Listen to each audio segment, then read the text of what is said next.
everybody. And Gmar Chatima Tova, may you be signed and sealed in the Book of Life. We have gone through a lot together as a community.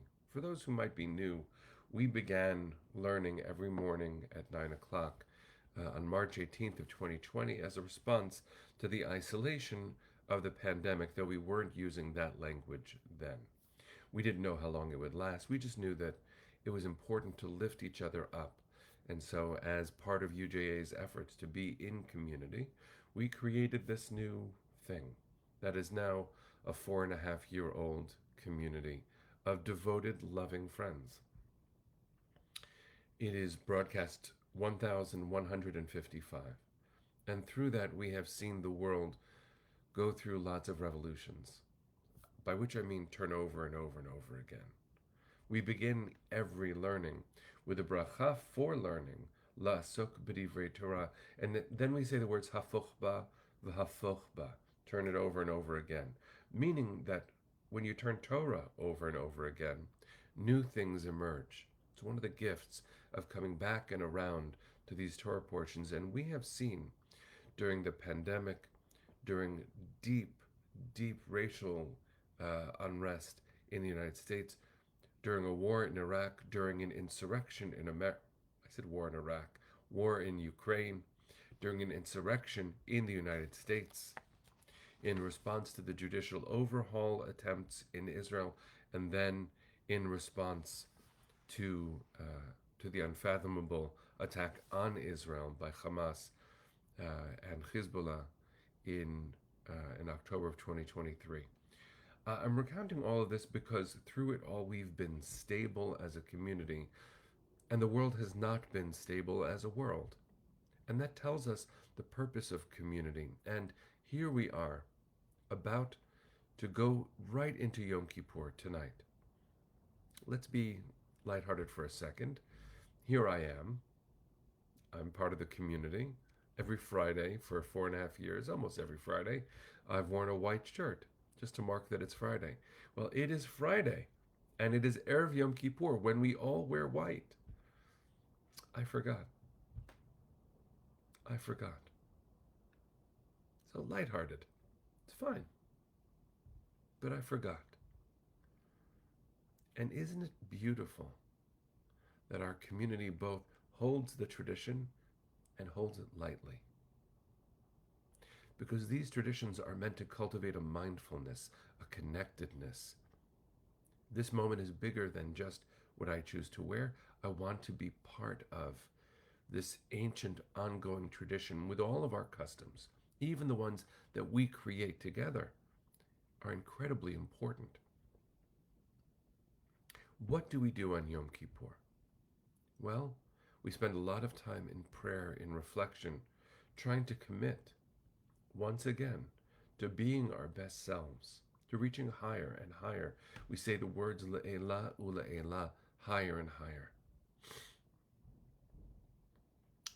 On Yom Kippur, we also don't do 5 things. The Torah says, V'initem et nafshotechem, afflict your own souls. Be uncomfortable for a day. So on Yom Kippur, there are 5 classic things we don't do. We don't eat, we don't drink, we don't anoint, which is like perfume and creams and stuff like that. We don't bathe, and we aren't physically intimate together. These 5 things, friends, these 5 things matter so much. They matter so very much.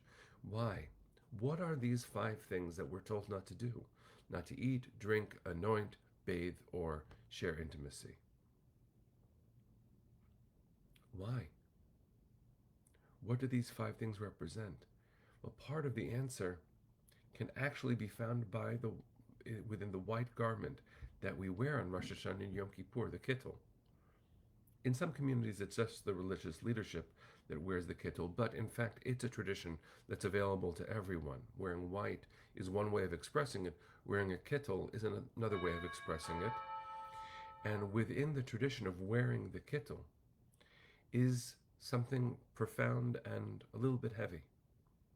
Because the kittel itself is a garment that is only worn during specific moments, when we get married, for the Passover Seder, and when we are buried.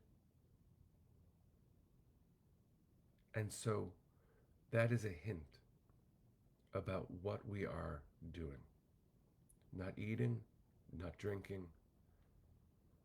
Well, said pretty simply, when we die, we don't eat and drink.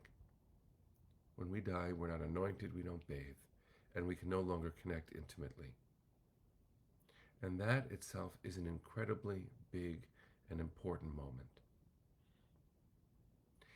Yom Kippur is, in a deep way, a brush with mortality. Some would even say a rehearsal of death. Not inviting it, but specifically brushing just up against it, because through that emotional, spiritual experience, we are more fiercely alive. The end of Yom Kippur, you might know, we say the Shema once, we say the line Baruch Shem Kavod 3 times, and then the words Adonai Hu HaElohim 7 times. It's an ultimate statement of faith. It is an ultimate vidui. And in fact, that is the language that we recite traditionally on our deathbeds. And when we are done, when we complete that final vidui, we then blow shofar and we crack open the heavens one more time, and we don't just say, please inscribe us for life. We say, I'm not ready to die. I will live. Lo amut ki echyeh, says King David in Psalms. It is not time for my end. I have work to do still. And though I'm wearing this white garment that I only wear in that final moment where my life ends, and though I have abstained for 25 hours from life-affirming actions, I am dedicated to being alive, to teaching life, to fighting for life, to trying to make sure that others' lives are protected. Yes, this year has been a ravaging one, but we are in a new year where we must remind ourselves and our people and each other that we are called to face death. And another way of saying that is to know that we don't have forever to live. So don't wait, friends. Don't wait. I wish you and yours a safe and healthy year. A year where your deepest prayers, the ones that matter most, are achieved, or at least advanced. May you feel the gift of life coursing through your body this Yom Kippur. May we apologize where we must and live, I don't mean this to come out the wrong way, but live unapologetically, to not apologize for living, to live forcefully with passion. We've got work to do. Isn't that amazing? So may we, friends, set our hearts on the path ahead. Take these 25 hours of Yom Kippur to remind ourselves how deeply alive we are called to be, and then get right to work. Yes, we'll build a sukkah right afterwards, but through these actions we affirm life itself. May you and yours feel life coursing through you. May Am Yisrael come to a place where life is back to where it's supposed to be and better. And may the world be blessed because we are blessed too. So, to you and yours, Gmar Chatima Tova. Gmar Chatima Tova.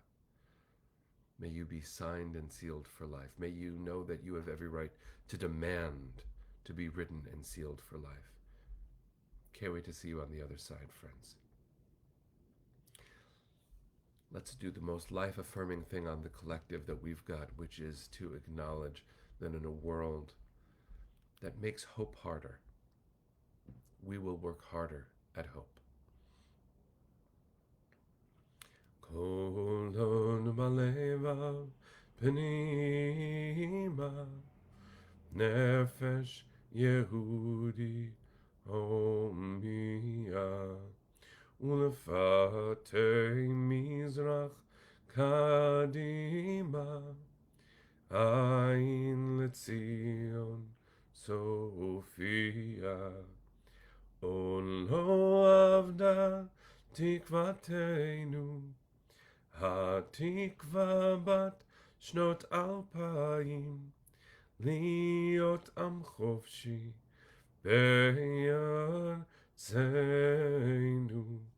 ארץ ציון וירושלים. להיות עם חופשי בארצנו, ארץ ציון וירושלים. Bring them home now. Am Yisrael Chai. Gmar Chatima Tova. See you on Monday.